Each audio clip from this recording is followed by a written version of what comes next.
You're listening to the Podaholics Comedy Network. Podaholics.com.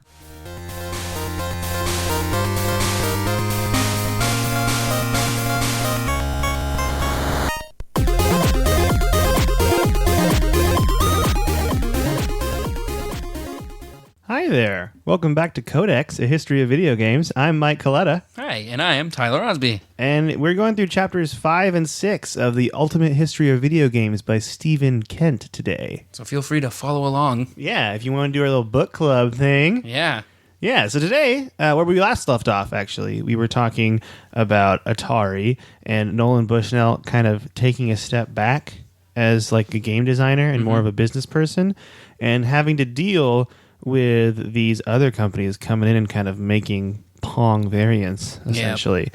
So pretty much what has happened where we left off is Atari is trying to get a bank loan to become a real company. And there was this stigma about pinball at the time, like the payout machines that kind of went into other coin-op games where they wouldn't give people a bank loan because they kind of assumed it was associated with organized crime, especially jukeboxes, it said in the book. Yeah. Well, with those kinds of things that are all coin operated, that it's fully cash, there's no paper trail at all behind it.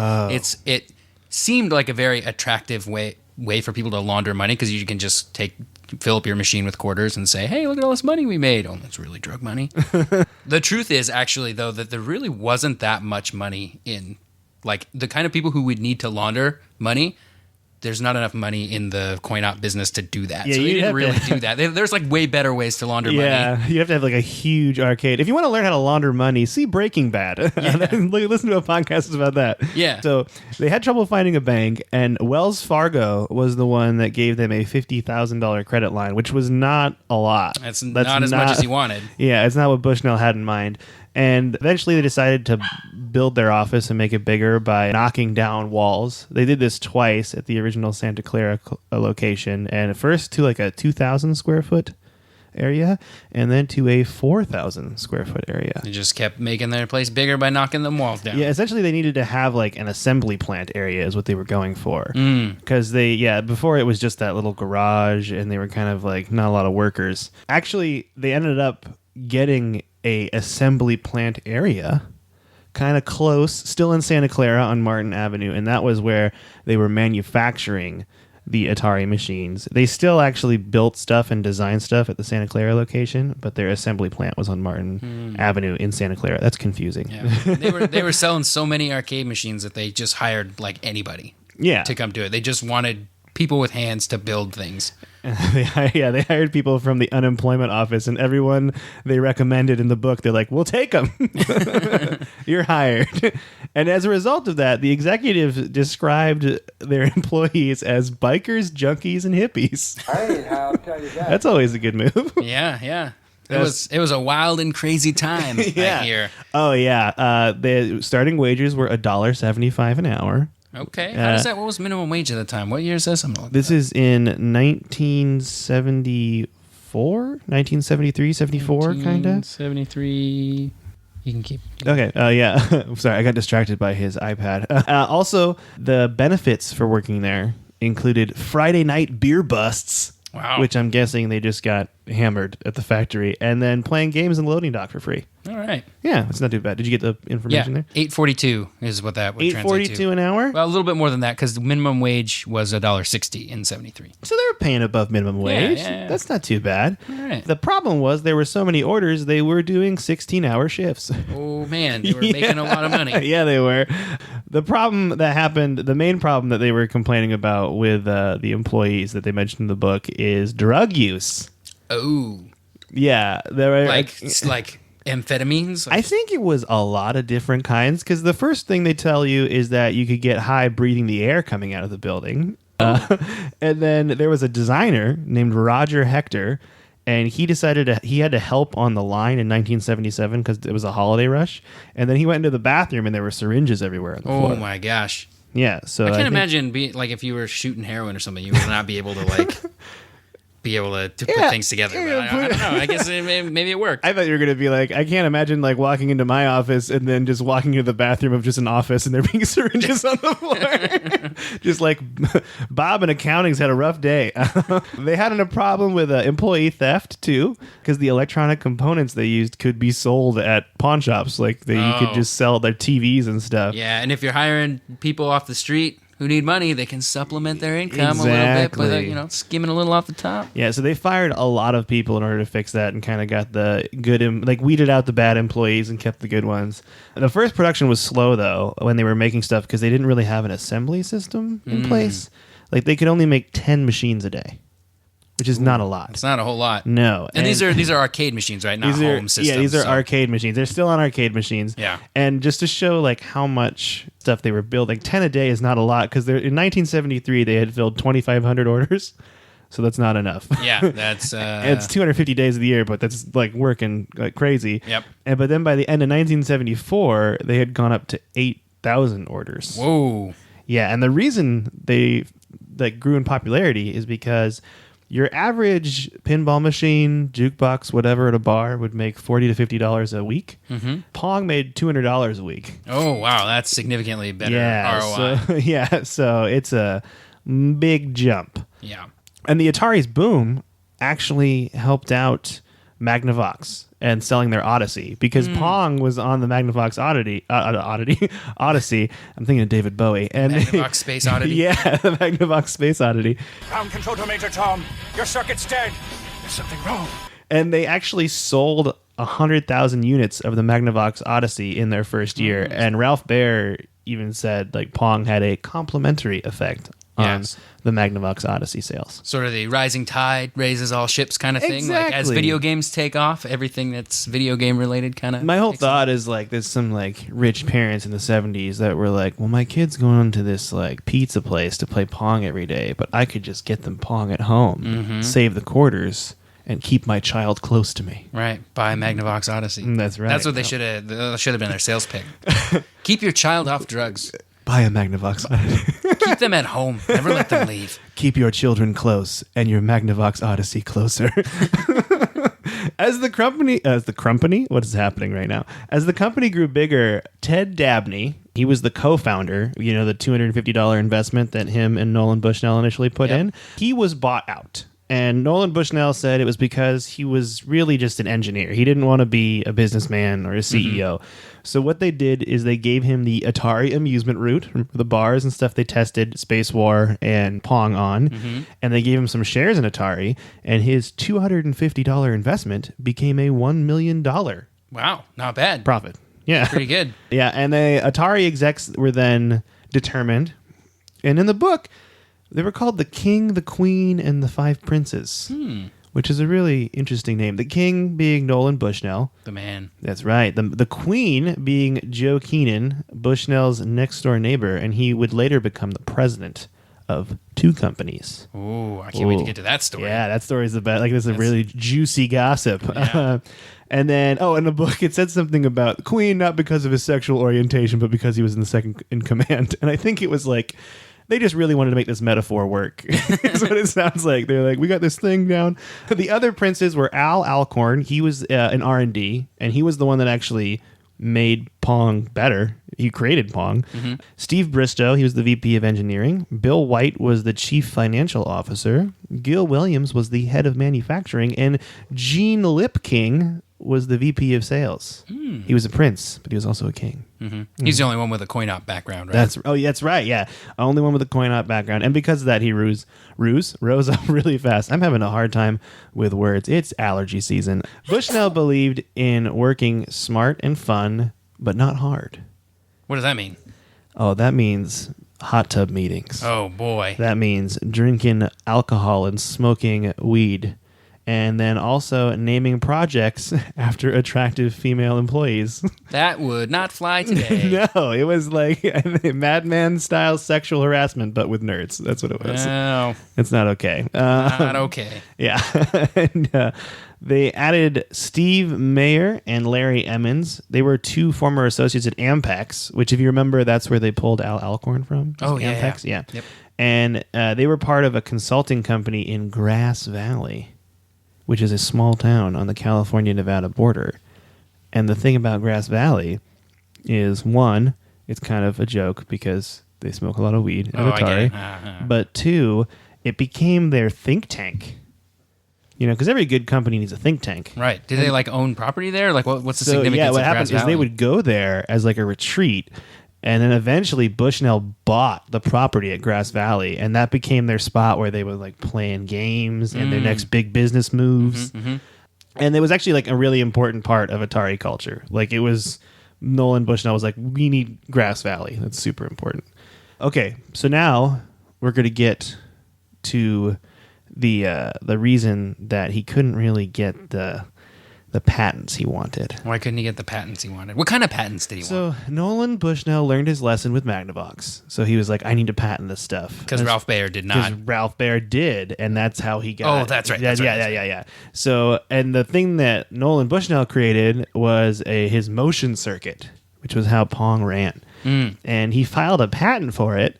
But then this is kind of, in the book, it's a little bit hard to understand. I think it was a little bit confusing, where they said that the attorney, it was a mix of multiple things. One, the patent wasn't filed fast enough.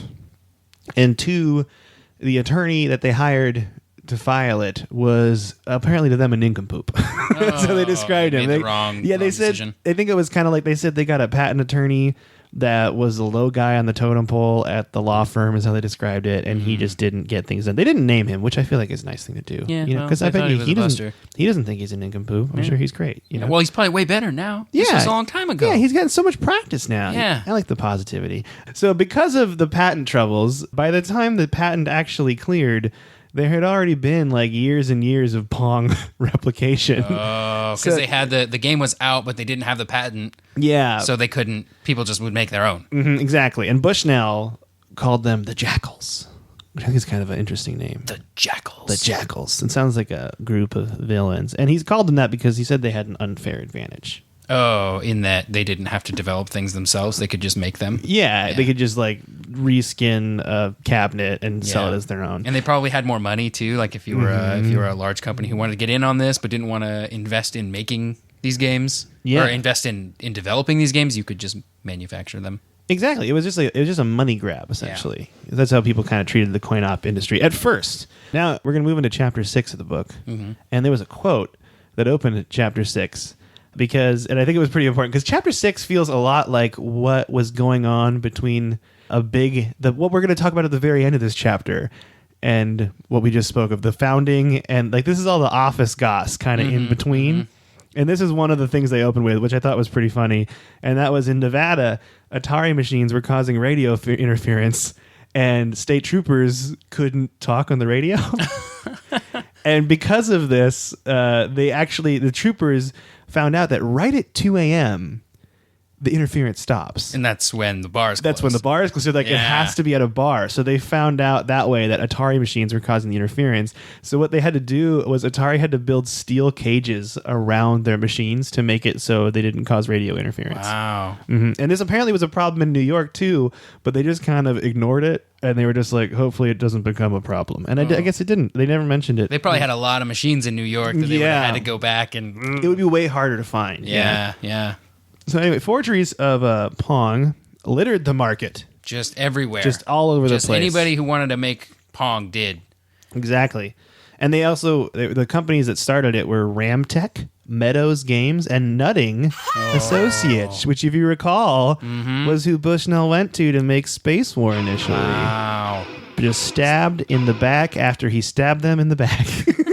It was like a hug where they stabbed each other in the back. Exactly. Yeah. It was nice at first.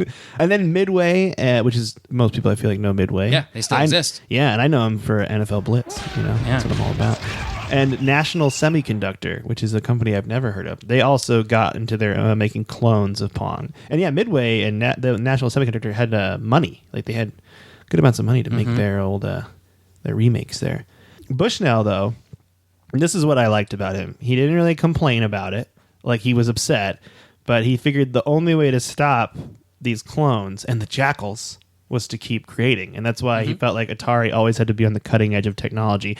And game design. That's a good strategy when you have all these like competitors doing the same thing you're doing. You have to think about, well, what is it that we do that they don't do? And if all they're doing is copying what we do, then we just have to keep making newer and better games that they'll have to copy. Yeah. But we'll get there first, so we'll stay ahead. They can only be as big as us. Exactly. Yeah. It's like like when companies like get the brand name, like everyone calls facial tissue Kleenex. Yep. Because they got there. You know what I mean? Yep. But Atari. So the first problem that they ran into with their game design problems was they were all variations of Pong. Their early games. So they had a hockey game where they just made it ice and then put goals in. They had doubles Pong. They had quadra Pong. Whoa. 4 paddles, more fun, Yep. But then while at Grass Valley, they decided to make a racing game, which was called Track 10. And it was pretty much, this was their first game that was kind of different than, it was not Pong centric, but it was really just like little boxes racing along, kind of like the course moves with you, Yeah. And then you just dodge obstacles. So that was the first game they made. And while it did okay, it wasn't as big as Pong, obviously. The next game they made was called Gotcha. Gotcha. Yeah, like did it that. have an exclamation mark on I the end, think like Space War? it did. Space War! Gotcha. And it was the first ever maze chase game. Oh. Yeah, and one player was a box, and one player was an X, and X chased the box through the maze. No, other way around. X was chased through the maze by the box. Oh. Yeah, and it wasn't, like, again, not super popular, but think of a maze chase game that became the biggest maze chase game of all time. Yeah. Wow. There's a beautiful couple. A beautiful pizza, one slice out couple. Yeah. You know what I like about all these games, though, is that they're all multiplayer. They are. They're all bringing people together. Nobody's standing at the arcade by themselves trying to get a high score. I thought they're all about just that. trying to beat each other. That is cool. Yeah, because you're just playing your friend, which I think is why Pong was so popular. Because it was just like a game of skill. Yeah, a game of skill that you could test against your friend. Oh, yeah, and prove you're better than someone Right, else. which is important. Or play for a drink at a bar. Yep. Which just more ways for people to compete while drinking. That's important. Yep. I thought about that too. That's really cool that this isn't just like a solo activity. Was that how, so other amusement games back in the day, you got like your pinballs and your shooting galleries and stuff, were those also multiplayer centric or? Well, I think pinball, I would think that pinball wasn't multiplayer, but it's just like a group activity to get around, like watch other people play too. Yeah. But if you're thinking about it, yeah, like these are all real leisure, like ping pong, like hockey, tennis, like they're all just like leisure games. I was thinking about, they never made a variation of like pool. That would be the one I would think of as like a main, or like shuffleboard if they could have done yeah, that. those are like the multiplayer things that I get people were probably doing back then. Okay. I was Or like darts, yeah. I'm thinking of like, because really Pong is just taking ping pong, which is not really a bar game, and Right. putting it in a place where it could be a bar game. Right. Ping pong would be a terrible bar game if you It were would drunk. be. Everybody would lose ping pong balls all the time. Unless you had 10 red solo cups and a ping pong ball and a long table, you're not playing anything else. Yeah, that's true. Yeah. Space Race is another game that was made. And this was kind of a variation of Space War. Space War!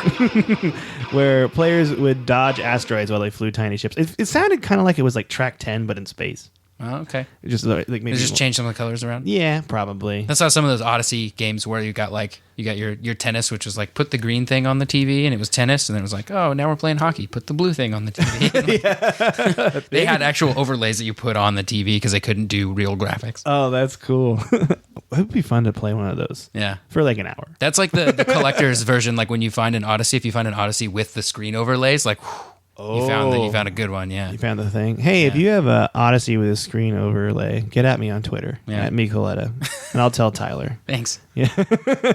Oh yeah, no, you got your Twitter back up again, Sneaker Elf. Yeah, I haven't posted anything in, I don't know, months. Well, you're about to get all them posts. So another game that came out, these are just their games they created before they hit the big one. Steeplechase, just horses jumping over gates.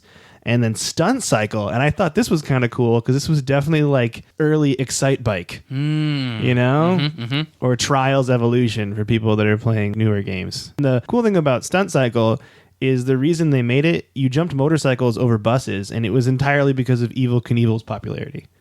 So it's kind of like pop culture already influencing video games a little bit, which I thought was pretty cool. That's pretty cool. Other companies created new games trying to be like Atari, and this is my favorite one. The company was called Project Support Engineers, and they made a game based off Jaws in 1975 called Maneater, where you played a shark hunter and you were trying to kill sharks. And the cabinet was made of fiberglass, and it looked like a giant shark head. Oh, that sounds awesome. Yeah, I know, but the cabinet was the coolest part of the game because the game sucked. It was apparently really bad and was a commercial failure. But just the idea of walking into an arcade and seeing a giant shark head would be so cool. Yeah, I can't imagine that they probably got a lot of early games, a lot of quarters going in just because the shark head was awesome, and then... What we should do, Tyler, you ready for our mission? Yeah. Get a shark head machine. Okay. And by shark head, I mean a man-eater machine. Okay. Redo the game, make it cool, but keep the giant fiberglass shark head. All right, I'm in. Does that sound good to you? Yep. I think we could do it. We're going to restore this cabinet. Yeah, we are. We're going to restore it and make it way better. Midway. Remember Midway? I do remember Midway. They still exist. Yeah. I think. I think so, too. Yeah. They made Gunfight. Do you know what Gunfight is? Do you fight with guns? It is. That's very correct. Okay. It's based off a Japanese game that is two cowboys squaring off against each other in a duel, which, if you recall from our very first episode, there was a novelty game where you would shoot a cowboy in a duel. So this is kind of like a video game based on an old novelty game, and it was player versus player, and they would aim to shoot. Now, this is another part where we go back to Nutting and Associates. Bill Nutting owned that company. David Nutting, his brother, was hired by Midway to take the Japanese version and revise it. And he added obstacles in between, like a wagon or a cactus to block players' shots to make it a little more strategic. So that Midway had Gunfight. That was their big title. So that was pretty cool. That was pretty cool. Yeah. So those are the games. There is a brief mention in the chapter of Joel Hochberg. Does that sound right to you? Hochberg. And they are definitely leading into something in the future. And he's going to become a game designer. I don't know what it is yet. Oh boy. Do you know what it is? I don't. I don't know either. And I think we're going to keep the mystery alive. Yeah, I'm willing to do that. I like mystery. Now, this is the really, really, really big, fun gossip thing, the fun story that I really like. And do you want to start this one off? Yeah, well, so there was a problem back in the day with if you were like a company manufacturing coin-op games, is that when you went to distributors who would distribute your games into bars and whatever, a lot of times they would try to make like exclusive deals with the various manufacturers. So like if one company that was supplying arcade games to a certain area, they would only buy from like one manufacturer. And am I right? Is that how it goes? That's exactly it. So they'd only like it would be like a Midway bar that would only have Midway games, or a Bally bar that would only have pinball from Bally. Yeah. So how do you kind of get around this by like to sell to more than one distributor? That like if they're only selling Midway games, or if they're only selling another thing, what you do is you make your own competition. It's so funny. And the way the book presents it is really good. Like they go into it and you think there's this big rift in the company, and then it's like Nolan Bushnell created Key Games. Yeah. So Joe Keenan started up Key Games, and they went around, they would sell to the companies that wouldn't buy from Atari because they were already contracted to sell other games. So Joe Keenan would sell basically the same game, like a rebranded Key Game version of that game. But the secret was Atari was funding them. They were kind of running them. Nolan Bushnell was on the board of directors. It's just so funny for me to for them to say in the book. They're like, they could have looked up the board of directors, and it was complete public knowledge that Nolan Bushnell and Al Alcorn, who was the R&D guy from Atari, were just on the board. And no one said anything. This is just a great story. And apparently there was a big amount of gossip. Like people would like make up rumors, and then Nolan Bushnell was just kind of like, just let him talk because it's only going to help us. Yeah. Because say someone didn't like Nolan Bushnell, now they have this other, they think they're screwing over Nolan Bushnell when in reality you're just paying it to his other company. Yeah. It's like right now when people leave Facebook and go to Instagram. Yeah. Like, Facebook owns Instagram, so you're not really sticking it to anybody. Yeah, you're looking at more pictures. That's all you're doing. You're just going to look at more pictures. Yeah. Also, an important note to have is that Joe Keenan left with Gil Williams in manufacturing and Steve Bristow in engineering. Oh, so it looked like they stole. So it looked like he pulled people away. Yeah. Yeah. And the big problem with this is Key Games started doing better than Atari. Whoops. Yeah, and it's because of a game called Tank, which was created by Steve Bristow in 1974. And again, multiplayer, player versus player. There's one black square and one white square, and they each have a line sticking out so you can see the tank gun, and you try to duel each other. Try to do a little pew-pew? Yeah, and the little pew-pew. And the game was a huge hit. And then Key Games, yeah, it caused them to like pull ahead of Atari. And Atari, they had their own problems. They made a game called Grand Track 10, and it cost $1,095 to make, but due to an accounting error, they sold the game for $995. Whoops. Which is not a profit. They lost money on every one of those that they sold. Yeah, and Right. the worst part about it is it's like kind of a blessing and a curse. It was their best-selling game in 1974, so they're just bleeding money doing that. What kind of accounting error leads to that? They didn't know how much it was costing them to make the cabinets? They didn't go into it in the book what the accounting error was. But again, this is what, like 70s, so it's still very much your manual, doing manual accounting. You maybe have some computer programs but no. Probably not, though. Like maybe a calculator? I don't know. Yeah, maybe. I don't even know. Spreadsheets were like written with pen and pencil, probably. Yeah. Yeah. Someone got fired. So because Atari was bleeding money, and essentially the scheme worked, Bushnell decided to merge Key Games and Atari in December of 1974. But they still released games like Key Games was a separate company until 1978. Oh, yeah. Well, if you got a successful brand, you don't just want to be like, hey, remember that brand you thought you were sticking it to? Yeah. It's like, hey, you're helping us out. Yep. No one knows it. Yeah. I love that story, though. I just love that he just was kind of like, again, Nolan Bushnell started out as like a super techie game design guy, but then just became an amazing businessman. Yeah. That's what it is. So and we're going to go into another amazing businessman right now. Oh, yeah. Do you like that segue? What a segue. Just I wrote hop here, on that and just lean forward ride and along, ride along. Just ride along. No Yeah. helmet. The one of the I wouldn't say like a prominent character back in these times, but it is an interesting sort of crossover. Like if we were doing a history of computers, we would like this as like a crossover thing. It's like Steve Jobs actually worked at Atari back in the day. When he was in his 20s, he was described as this like 20-year-old Ho Chi Minh because of the way he looked. He was like all super skinny. His hair was all weird. He had like, anyway, he was not very clean. He didn't really take showers. This was at a time where he would do things like eat an all fruit diet, and he would stink up the office really bad. And like people would tell him like, dude, you have to like take a shower and stuff. And he just wouldn't, which is, it's amazing how he got anything done. Yeah, he would do all kinds of weird stuff. He took a pilgrimage to India in 1975, and on the way, he stopped in Germany to fix some machines, and then so that's when he came back after that, that's when he was hired on by Atari. He started to work on the game Breakout.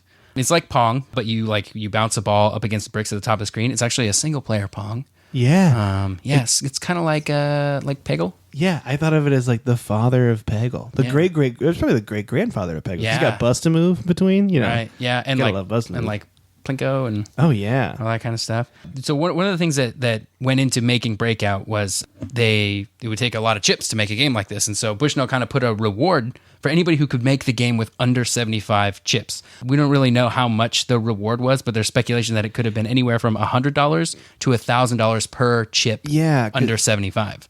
There's some people said it was like 30,000, and then some people said it was like 5,000. It was really hard to figure out. But I don't even think the book knew. The quotes contradicted each other. Yeah, but basically, if you could do it for under 75, they would be saving a lot of money based on how much they thought that it would take to make that. So this was also the time when Steve Jobs was working with Steve Wozniak to make the Apple II. So they had already made the Apple I, and now they're working on the Apple II. Jobs told Woz about this, was like, hey, if we can make Breakout with under 75 chips, let's do it. We'll make a ton of money and we'll split it, right? So Wozniak got the game because Wozniak is a genius. Yeah. He did it. He got it to run with under 50 chips. But the problem is that nobody who was building these machines could figure out how he did it. Yeah, he was so good at what he did that no one could replicate it. Yeah, so he couldn't do it. So eventually the game came out with around 100 chips. So I'm not sure. I guess a waste of money. Yeah, I guess they ended up having to do it for 100 chips anyway. But the real kicker here is this is sort of the story that goes around about Steve Jobs that's completely true, is that we don't know how much Woz made, or we don't know how much Jobs made, but we know that he only paid Woz $375. Jobs made significantly more than that. Yeah, it's up to either 5,000 or 30,000. Yeah, but either way, he really, like on the low end of the estimate, he really kind of did a number on Woz. And Woz never didn't find that out until a long time later when a Steve Jobs biography came out. And he was, at that time he was rich and Didn't matter. He didn't matter, but he was like, whatever. Yeah, I like the relationship between Steve Jobs and Steve Wozniak, because it's like, they're like friends, but Jobs would like always do mean things to Woz, and like he just didn't really care. Because Woz was just like so chill. Yeah, he was so chill, and he did all the work and the engineering, but Jobs is the one who would like push him to do those things, because Steve Wozniak would have just sat and worked at HP doing nothing forever if Jobs didn't. Dude, I just thought it was so crazy. You fly on a plane, you're just like, I'm going to read my friend's biography, and then just learn you got lied to. Yeah. And then it says he confirmed it. Like later in the book, it says that he asked Nolan Bushnell, hey, did this really happen? Like it was at his house at like a picnic. And he's like, yeah, it happened. But no one can get the exact figure amount of money. I think Al Alcorn quoted 30,000 and then Bushnell quoted 5,000. Like no one could really land on the monetary amount. Yeah, but the moral of this, not the moral of the story, but the undertone of the story is like, man, the Steve Jobs guy really screwed some people. Yeah, in his day. And for video game wise, Breakout was a huge game. It was a breakout success, if you will. Whoa. What? Idiot. We did it. I just think it's like going back. I just think it's crazy how they all knew each other. Yeah, it was pretty small. This whole tech group of people at this time. So Breakout was a really big. Breakout was a huge success. We're just going to put an exclamation point on everything. I think Breakout did have an exclamation point. I think, yeah. You want to look it up real quick? Yeah, I'm going to look it up real quick. And Breakout was a really, really big game everywhere. But the one place that Bushnell had a hard time breaking into was Japan. Why is that? And it's because Japan was already very much a closed market. Like it had its players that were doing, because coin-op was huge in Japan. Mm-hmm. So it had own distributors, everything was there. So Bushnell went through Masaya Nakamura, who owned Namco, and he said, and from information, Nakamura was a former naval engineer, and he got into the coin-op industry. And so he had Nakamura kind of be his entryway into Japan. And he started Atari Japan. But he found how hard it was to break into the market, and he just said, you know what, screw it. So he eventually just gave Namco the distribution rights to anything Atari in Japan in 1974. Okay. But the problem he ran into was Breakout was so popular that Nakamura needed more machines. And they couldn't make them fast enough? And for some reason, he kept sending stuff to Bushnell being like, I need more Breakout machines. And he never heard back. To the point where Nakamura actually went to London to the Music Operators Association conference, and he tried to tell Bushnell he needed more machines, but again, classic Atari partying. Bushnell was apparently too inebriated to help him or care, and just didn't do anything. And that's Nakamura's side of the story. Bushnell's side of the story is like, I had no idea what was going on. Like, no one told me that we just assumed Breakout didn't do well because we never heard back. But the reason that Nakamura needed more machines is because forgeries were an even bigger problem in Japan. Oh. And it was mostly because, and this is kind of crazy, the Yakuza. The Yakuza. Yeah, it was organized crime, and they made a lot of money. The Yakuza made a lot of money forging coin-op machines. Wow. To the point where Nakamura actually met with the Yakuza. Ooh. And they were like, hey, we want to get into business with you. And Nakamura's like, no, this is a really bad idea. And he could just see it's a bad idea. Yeah. Ooh. But because the Yakuza was putting pressure on his business, beating him essentially with these games, Nakamura just made the choice and said, you know what? Namco is going to make and produce their own Breakout machines. We have a Breakout machine. We can reverse engineer this thing. And that's what he did. He started just making Namco machines for Breakout. I think they even might have said Atari on the back to make them look like they were real machines. Real forgeries? Yeah, real forgeries. And they found out that there were these machines that were not Ataris because Bushnell sent an executive to Japan, and he's like, there are way more Breakout machines than we sent you that have Atari on the back, and there's no way that all these are real.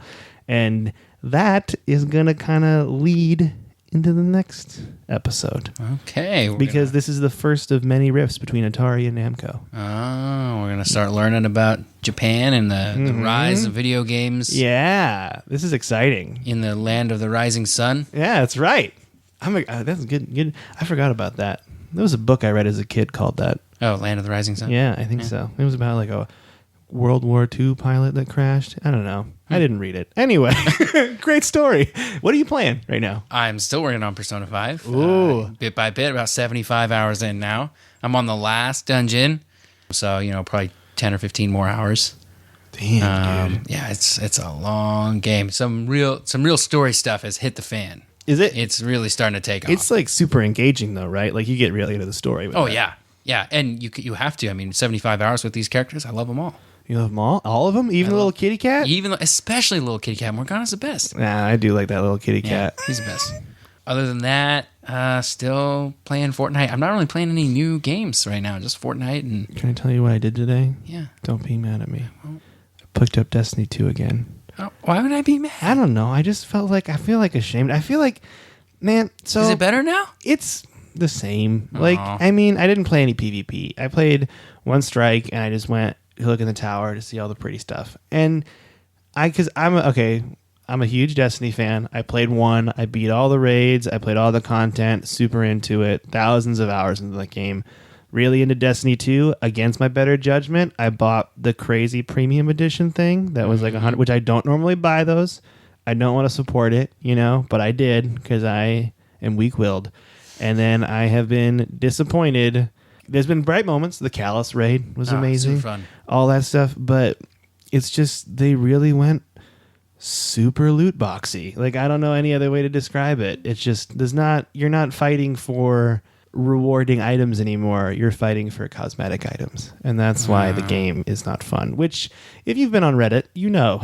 Yeah. It's there. I wanted to give it another chance, and I had fun playing the one Heroic Strike, but it was just like you play it and nothing, you get a bunch of crap, to be honest, that you're like, none of this is good, none of this is worthwhile, and then you just stop. There's nothing to really hold me in. That's a bummer. Yeah, I mean, I feel like I should give PvP a try once. I almost said PvPie, which is Player versus Pie, which is the greatest game of all time. Player versus 3.1415. I was thinking a nice apple. And then I've been playing Sea of Thieves a bit too, but again, I have to wait for friends because Sea of Thieves is not. It feels really grindy alone. Yeah, and it's lonely out there on the high seas. Yeah. Did look it up. Breakout does not have an exclamation mark. So. Did you look up Gotcha? I'm curious if Gotcha does. Gotcha. I just love the Spice War so much. Like that's the thing that really does it to me. There's Spice War. Gotcha. The Sport, which is a 1987 NES game. Ooh. Maybe I wonder if it's a remake of the other one. Gotcha. Atari. I'm really excited because I feel like we're getting very close to getting to console talk here. Some not actual, like as if these aren't actual games, but like some of the stuff that we played. No, Gotcha does not have it. Okay. Well, we confirmed that for you all. I'm sorry. But if you know what, any of these games, if you guys want to add an exclamation point to it, just do it. Yeah, you can just tank. You can shout whatever you want. You can. Persona 5. Yep.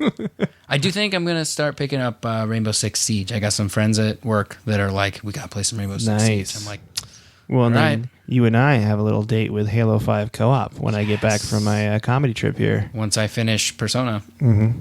Dude, I do want to play some Halo 5 co-op. I need to play Reach also. I have Reach on Xbox 360, and you and I can play that together if you want. I'll re-download it. Re-download it? I can't speak. Re-download it. Re-download it. I picked up a disc at Goodwill a few months back for cheap. Oh, nice. Yeah. So that's the way to do it. Yep. Hey, everyone, go to Goodwill and get games. Seriously. Yep. It's a really good idea. And you can just get a pot or a pan if you need one of those, too. Yep. They got lots of clothes. Ah. This episode brought to you by Goodwill. Just kidding. We don't have sponsors. Yeah. If you want to contact me, you can go on Twitter at mecoletta, and I am there, MECOLETTA. If you want to contact Tyler, there is a 50-50 chance he will check his Twitter. I think if you at me or if you DM me, I think I'll get a notification on my phone. Nice. Yeah, let's do that. But yeah, that's at SneakerElf with a PH. Everyone should blow up Tyler's Twitter. Wow. That's what I want. That would make me feel real special. You know, I'll DM you. It goes down in the DM, I hear. Oh, yeah. That's Yeah. what I hear. If you slide into the DMs. Slide into the DMs with a weird reference to one of the games we talked about. Do that. Yeah, do that. Anyway, anything else you want to add, Tyler, before we take off here? No, I'm excited to get to the next stuff. I am too. I'm really pumped. Oh, one more thing. Also, I do stand-up comedy. Go to colettacomedy.com. I'm really bad at remembering that. You know, I think I'd be better at that. Yeah, well, It's all good. Well, okay. do you want to say goodbye to our loving audience? Yeah, goodbye, loving audience. Hey, everyone. Just want to let you know we do have an email now. It's codexhistorypodcast@gmail.com. Once again, that's codexhistorypodcast@gmail.com. Thanks, and we'll see you next week.